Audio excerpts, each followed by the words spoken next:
"Oh, honey, don't leave the window open at night," my grandma used to say to me.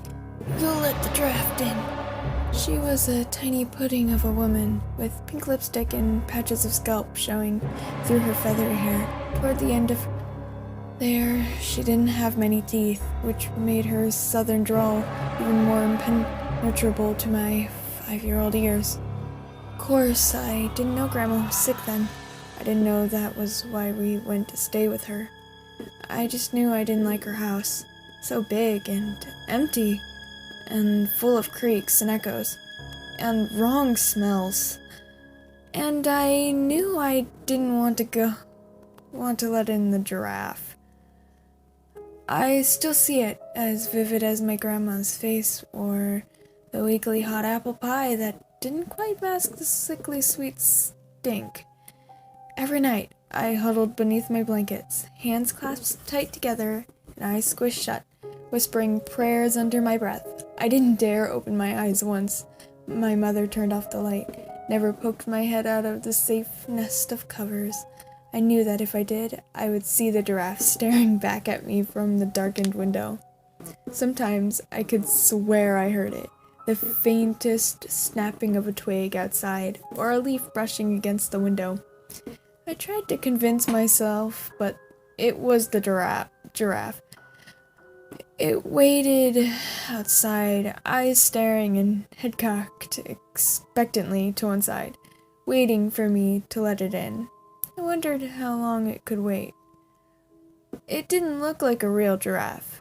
It was something else, milky and sickly, every bone jutting out from the thin cover of moonlit skin. It can't hurt me, I told myself. It's so weak. It would crumble to dust if I touched it, but that only made it scarier. I went to bed at Grandma's house sometimes. My mother shouted at me. Nightmare followed nightmare, but I didn't dare get out of bed and run to my mother's room like at home. I knew that if I did, the giraffe would get me first. So I lay there in my soggy sheets, counting the minutes until I saw the sun's glow through my eyelids. I think it's hard on Helen. I heard my mother tell my father one night when they thought I was asleep. She shouldn't have to deal with this at her age. I've been too harsh. "We all knew this was coming," my father said, rubbing his unshaven cheek. "She has to come to terms with death sometime or later." They knew about the giraffe. I thought fiercely, my fingernail biting into my palms, and they're just gonna let it kill me. My parents won't even try to stop it. This is something I have to face on my own. Grandma barely left her bed anymore those days. Was she hiding from the giraffe too? One morning I slipped in and stood in the shadow of the door. "Grandma?" I whispered. She looked up at me with her dark, cloudy eyes. "Yes, honey?" Her voice was weak, every syllable heavy. "Have you ever seen the giraffe?" "The what, dear?" "The giraffe," I said in my smallest voice, hoping it wouldn't overhear us. "You said not to open the window at night and let the giraffe in. Didn't you ever see it?" She laughed, and actually laughed through it, and turned it to a shallow wheezing. "Oh no, Helen. Darling, you can't see a giraffe." I trembled. "Then how do you know it's there?" "You can feel a cold wind," Grandma said. "Honey, do you think you could go get your mother? I think it's time for my medicine." In my dreams that night, the giraffe rode on the wind, galloping above the rooftops like an awful twisted Rudolph the Red-Nosed Reindeer.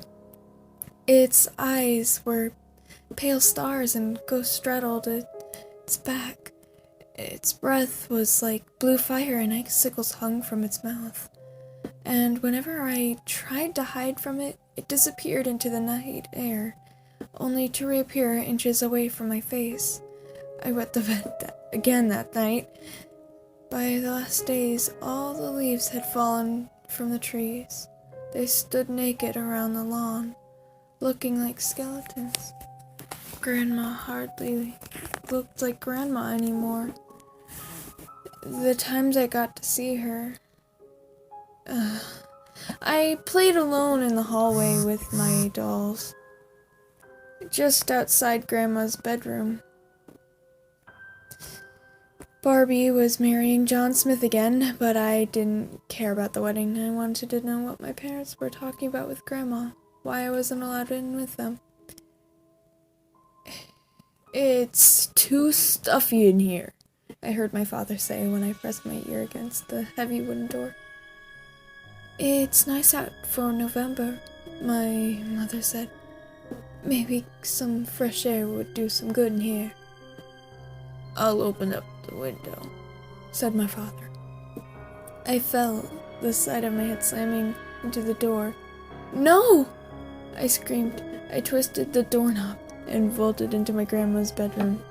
No, not the window. But it was too late. My father had already pulled back the curtain and wrenched open the window. A light breeze rolled in. There's nothing there, I thought. Nothing but the night. But Grandma told me you can't see the giraffe. She had been asleep at first, but asleep every time I'd been allowed to come visit her the last few weeks, but her eyelids fluttered open as I wailed, "Daddy, no! Close it, close it!" "What had gotten into you, Helen?" snapped my father, grabbing me hard by the shoulder and dragging me from the window. "You're not a baby!" "Stefan, look," whispered my mother. We both turned toward Grandma. She had done nothing but lie there for weeks. Now she was struggling up into a sitting position, her chalky face tinged with purple. Her mouth opened and closed, but only a creaking sound came out. Slowly, she raised one hand from the bed. Whatever she was trying to say, I'll never know, but even then I could read what was in her eyes. Pure terror. Then she collapsed back onto the bed, all the light gone from her eyes. Grandma was gone. Vanished, unseen out the window with the giraffe. I know that it was just a childish misunderstanding, and childish misunderstandings are supposed to be funny or at least adorable. But when I remember Grandma's house, the last thing I want to do is laugh. And some nights, even now, I dream of the phantom the phantom giraffe that stole away my grandmother, carrying her off into the night on a cold gust of wind. I always kept my window shut,